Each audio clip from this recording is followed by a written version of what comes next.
সর্বপ্রথম হচ্ছে রসুলকে বিশ্বাস করার নাম হচ্ছে ঈমান।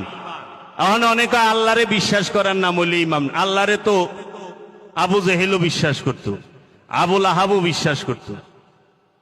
যদি কন যে হুজুর এই কথা কইলেন দলিল কই? আবু জেহেল কাবা মানত, কিন্তু মুহাম্মদ সাল্লাল্লাহু আলাইহি ওয়াসাল্লামকে মানত না। আবু জেহেল কাবা মানত, আবু লাহাব কাবা মানত।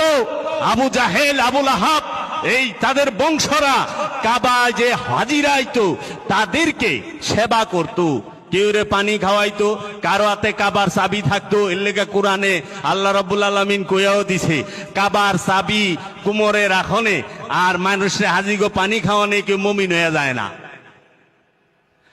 আবু জেহেল যদি কোনো যুদ্ধে যাইতো, আবু জেহেল তার নাম না, আবু জেহেল হচ্ছে তার পদবী, তার সনদ। এই নাম দিছে মহানবী, মহানবী বলছে আবু জেহেল, কিন্তু তোনার আসল নাম হচ্ছে বাপদাদার দেওয়া নাম হচ্ছে আবুল হেকাম।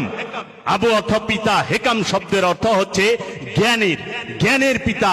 আরবের মধ্যে জাজিরাতুল আরবের মধ্যে ওই সময় সৌদি আরব, এই হেজাজে মক্কা মদিনার মধ্যে সর্বশ্রেষ্ঠ জাগতিক জ্ঞানে বিদ্যায় সবচেয়ে জ্ঞানী ছিল আবুল হেকাম, আবু জাহেল যার নাম।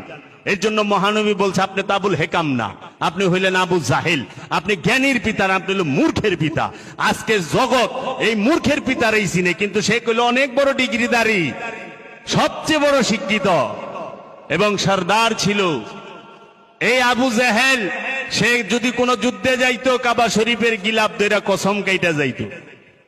আবু জাহেল সাহেবা উকবাদের যে মূর্তি লাত মানাত উজ্জা থবল নিকসু মাকাসু এরা সব কাবা ঘরের ভিতরে থাকতো, কাবা মানত, কিন্তু জিন্দা কাবা, নূরের কাবা কে মানত না, মহানবীকে মানত না, রসুলকে মানত না, আল্লাহকে মানত।